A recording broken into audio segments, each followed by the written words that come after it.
Hey guys, what's going on? Kyle with TheCardGuyz, joined by Randall. Hey Randall.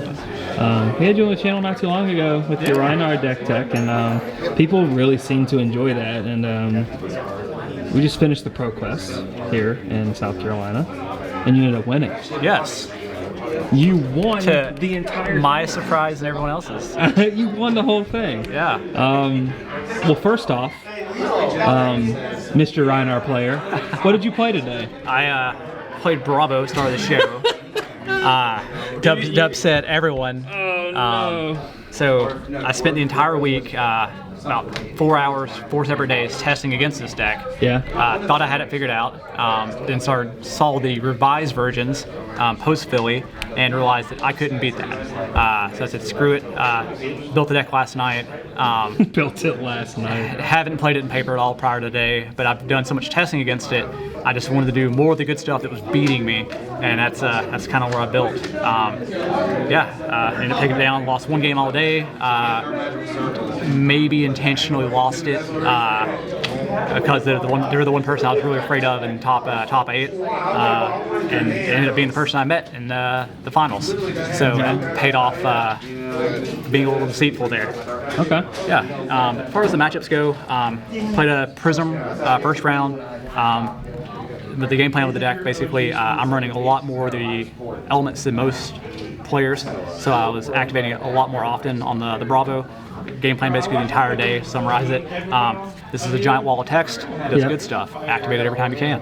That's basically what I did. It's the new beat your chest effect. Yeah, it really is. Beat a Prism, like 20 life left, never was close. Played a chain opponent. For it, basically all I was bringing in was the Awakening Pulverized package, which I'm sure everyone is just going to absolutely be familiar with at this point. That's a very good card. Yeah. Spinal Crushes.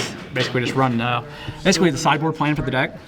Basically I have an element package, a disruption package, and a pulverized package. It kind of mostly come in when I was on the not going first or against decks I just knew I was going to be behind at some point in the game. Sure. And against Shane, that's what we did. We played the behind package and the disruption package with the spinals, and just got there. Yeah, basically resolved three disruption attacks in a turn, and you kind of just win that matchup. Yeah, and then on to Ice Lexi. You played him? Yeah, I played Ice Lexi, and that was fun because having not a lot of experience playing Bravo, star of the show, everyone on the internet keeps telling you, Ice Lexi is the counter to it, right? You keep saying that. It didn't have the same effect. Once they lost tempo after about turn 3, they never got it back. I don't think he ever had a chance to play with more than 2 cards total. Just because he just got so far behind. The cripplings, the spinals, the open holds is too much. Finished that one up. And then the Vizrai match was fun. He tried aggroing me down once again. Which Vizrai guy? Was it Alex? Oh, terrible names. Tall guy glasses? No, that was my second one. You played 2 Vizrai. Yeah, I played 2 Vizrai. Okay. So the first Vizrai opponent I played tried to aggro me out, brought in the disruption package with the spinal crushes, and didn't bring the awakening package. I didn't know if he was going to try to go combo against me, so I didn't bring those in case they were dead. Same case again. Once they lost tempo, they never got it back. It's just not happening. Yeah, and after that, had my first mirror match against Alex Hahn. Alex Hahn, who is so many Alexes at this time. Getting good really, really quickly at this game. Final player, he actually got to go first, and we had this kind of fun look of figuring out if he wanted to attack or not, and figuring out if I was actually on the Awakening Pulverized package or not. But the way that game came down to, he actually got to awaken against me, got to play his Pulverized, and I skillfully drew into a open old turn. Skillfully. Yes. With my higher ratios than him, and I was able to get him just take the damage, didn't care. Had the -4 damage applied to my first attack, so my Oaken only came in for a measly 7. Measly 7. Had the on-hit trigger, took his cards, came in Frosthammer, and that was, I believe, the last turn he ever had in Arsenal, because the rest of the game Didn't matter. It just didn't matter. Coming in too much disruption. And then last match was against a Prism player. At this point, I believe I was the only undefeated player, so I was locked for first seed and top 8. And the Prism player is the one player I was really kind of scared of to play. Because I'm watching him play some of the other Bravo players, he was doing a really good job of being disciplined and just making them, like, punishing the doors. So I decided that I would, since I know I'm playing a higher element count than most people, and my ratios and my chances of activating Bravo is higher than everyone else, I intentionally tanked my ratios, brought in the disruption package, and just kind of turned my brain off and just played my cards and kind of used it as like a break. Like a break. Yeah, almost like a break. Yeah, going in because I'm not the fastest player. So Trying to see if another strategy works while you're not. Yeah, also, I love also just doing bad stuff to see why it doesn't work. So did that. Got the first seed, going to top 8. My heart was broken because I had to play against Sebastian. Oh, he slept in at 8. Yeah, who snuck in at 8. That's me. I think me and Sebastian have probably played maybe 10 games where I've always fatigued him with whatever deck I was playing, and I felt dirty because he sees me sideboarding forever, and I'm just slow sideboarding. My brain's like pudding at that point. So I assume he assumed I was on the fatigue plan, and I don't have a defense reaction deck other than the pulse. Other than the pulse, yeah. And I just was on the play and just came out dirty. Opening hand was like a crippling, spinal, and awakening. So I just Arsenal won and just had 3 turns in a row where I had to come in with pulverized, crippling, and then spinal. And it's just too much disruption. It just kind of set it. Yeah. Top 4 you played Viscerai. Yeah, top 4 played Viscerai. That one was, once again, I skillfully navigated them going off on... Hitting 3 off of 13 was enough. Yeah, 3 off 13 when he finally went off. And I'm going to say it was like, I was at 40 and he was maybe like 16. He was at 16. Yeah, so I pressured into it, and then he just missed. And that was the first cycle, so it wasn't like he mispitched. I just lucked out there. Yeah. His luck came back a little bit because he had some really disgusting little He resource. did have some good turns following it. Some though. disgusting, like 2-3 card hands. It just really punched all the damage in there, and I almost ended up. It was like 4-2 or something like that. He got me low enough where I couldn't ever actually sit on a 5-card hand, so I never could actually activate Bravo. And luckily, my cripplings I had to pitch early because of getting wolf-footed with reds early. Came back, so I just got the crippling, no dominate, and then follow up with another crippling later. Once again, no dominate, but the damage is too high. He had eventually, his entire deck's gone. It's all block 2, so the damage leaked, and I got him. In a game that scared, I think, all of us a little bit. Yeah. And then finals, played the Prism player that played the Prism player that beat me in the opening, beat me in the last round, Swiss. Got to go first. That's a higher seed. Feels nice. Yeah, brought in the element package, and I missed 1 Bravo activation. I'm sorry, I missed 2. Yeah. I missed 1 on turn 3, and the turn I killed him. And Summer the game came in for 9 till 11, and then came in for 9, and then came in for a frostbite and 4, and that was it. I basically just hit him, hit the aura, and got there. Show me what you won. Oh yeah. So okay, first off, you're a Rhinar player, so this is amazing. Yes. So I laughed too hard at this. Gold foil for Gambler's Gloves.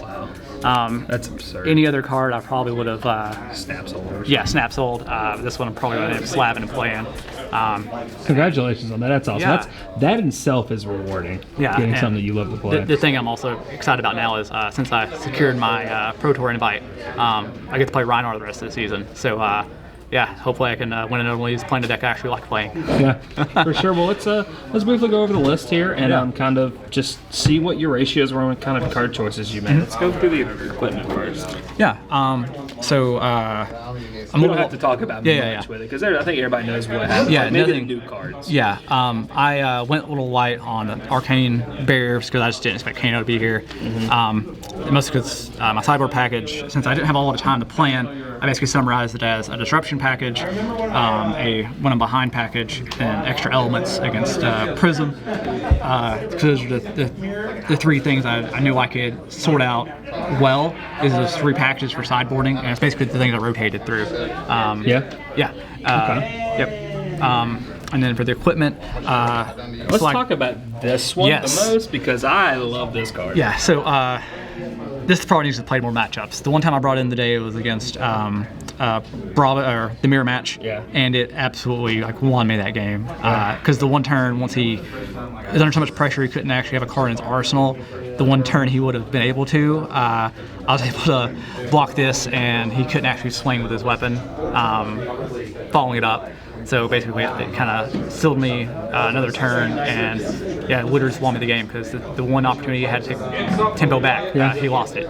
Time to blocks with that is just game. Oh yeah, it's insane, and the 2 value is just great. It's a great number.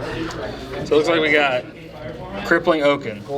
Those are just mandatory. Yeah, the thing is, my thought process going into this was, when I was playing against this deck, I felt like everyone was getting a little too greedy with the number of reds they're running, and I wanted at least 42 blues, and I wanted my ratios to have at least 17, not counting the pulses for my elements, because that's my game plan for the entire day. I want to activate Bravo more than everyone else, and I don't want to have a hand of all reds. And it worked. That's basically it. Most of my games, those are only really the 6 main reds I ran. You only really need those. And then just sometimes the occasional. Spinal against the decks that where I go again. But because the thing is, I think people are underrating, playing Rhinar so much. I think people underestimate the floor of your deck. And the thing is, I wanted my floor to be high, and I didn't really care about the ceiling, and I just wanted it to be consistent. Now, how many of each are you playing? 18, you said, right? Oh man, I would have known this had it been the start of the day. 17 of each. I want to say it's 17, not counting pulses. And then also not including your sideboard. Not counting the sideboard. 17 each, right here. Okay. Yeah. And it just worked out for you? Yeah, because I know the lowest list I was seeing, it was 15, not counting pulses, and when I started the math on it, that I wasn't comfortable with being less than 50% on the activation, and I just wanted to get extra. Basically, I was planning on having an extra 10% higher chance of activating Bravo over everyone else. This list I was seeing. That's basically it. Just trying to be more consistent than everyone else in the room. Is there anything you change? Oh man, I know you really haven't thought about it, but maybe off of the dome, is there something you might change? Maybe it could help out, an aspiring. I think the space I think is really interesting to go with or look into is the extra blues you have and shifting around your ratios. Like the earth cards, I have found myself shifting the blue backgrounds, the blue earth cards into the reds to keep my blue count higher. So I think there's some interesting things you can do there with more red and blue, the elemental cards, the shift between matchups.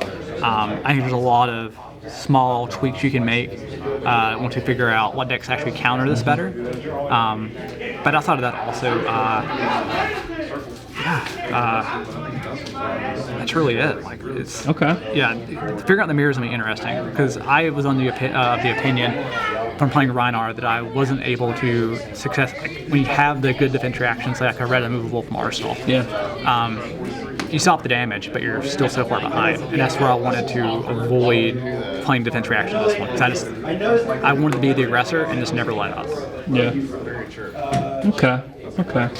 I learned a lot from you just talking now. Okay. This is the main reason I do this, so I can just understand what other people are going through in their own head, and so I don't have to do all the thinking. Randall, man. You freaking got there. I know. I'm so happy that you got there. This won't hit me until I get some sleep in me. Wake up and get you a damn good breakfast. Yeah. Oh yeah.